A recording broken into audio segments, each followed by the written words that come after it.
నాలుగో శ్లోకం వచ్చింది. ఏమంటున్నాడు? నానా ఛిద్ర ఘటోదర స్థిత మహద్దీప ప్రభా భాస్వరం జ్ఞానం యస్యతు చక్షురాది కరణ ద్వారా బహిస్పందతే. ఒక కుండ తీసుకో, ఒక మంచి కుండ తీసుకో. ఆ కుండకి కొన్ని రంధ్రాలున్నాయి. ఇప్పుడు ఆ కుండలో నువ్వు ఏం చేస్తావు? ఒక దీపం పెట్టు. అలా దీపం పెట్టేసరికి ఏమైంది? ఆ దీపం యొక్క ప్రకాశం ఆ రంధ్రాల్లో వ్యాపించి బయటికి ప్రసరిస్తుందా లేదా? అప్పుడు ఆ వెలుగు బయట ఉన్న సమస్త వస్తువులని ప్రకాశింపజేస్తుందా లేదా? ఇప్పుడు ఆ దీపం కుండలో ఉన్నంత మాత్రాన దీపమే కుండ అయిపోయిందా? కుండనే దీపం అయిపోయిందా? లేదు. ఇప్పుడు కుండలో ఉన్న దీపం ఏదైతే ఉందో దాని యొక్క వెలుగు సర్వవ్యాపకమైపోయింది.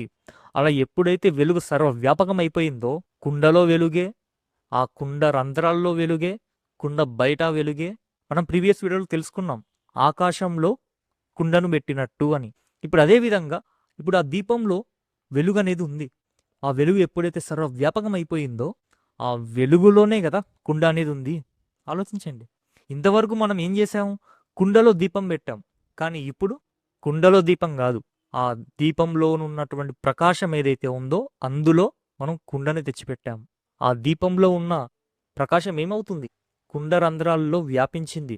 ఆ కుండ రంధ్రాల నుంచి బయటకు వచ్చి సమస్త ప్రపంచానికి ప్రకాశింపజేస్తుంది. ఇప్పుడు కుండలో ఉన్న ప్రకాశం, రంధ్రాల్లో ఉన్న ప్రకాశం, బయట ప్రకాశం మూడు ఒకటేనా కాదా? అదే విధంగా ఆ కుండ ఏదో కాదు, నీ శరీరమే. నీ శరీరంలో కూడా ఒక దీపం ఉంది, ఒక జ్ఞాన జ్యోతి ఉంది. ఆ జ్ఞాన జ్యోతే సర్వవ్యాపకం. ఆ సర్వవ్యాపకమైన జ్ఞానజ్యోతి ఏమైంది? నీ శరీరంలో చేరి నీ శరీరంలో కొన్ని రంధ్రాలు ఉన్నాయి. అవేం రంధ్రాలు?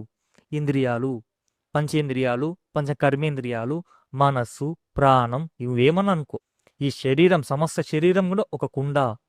ఆ కుండకి రంధ్రాలు ఉన్నాయి. ఆ రంధ్రాల ద్వారా నీ యొక్క జ్ఞానజ్యోతి ఏమవుతుంది? ప్రసరిస్తుంది.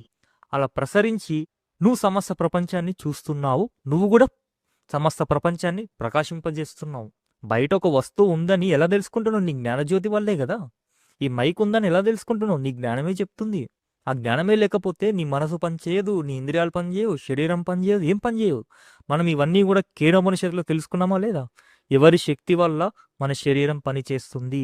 కాబట్టి బాబు, ఆ ఆత్మ చైతన్యం ఏదైతే ఉందో అది సమస్తము వ్యాపించి ఉంది. నీ శరీరంలో కూడా వ్యాపించి ఉంది ఆ జ్ఞానజ్యోతి.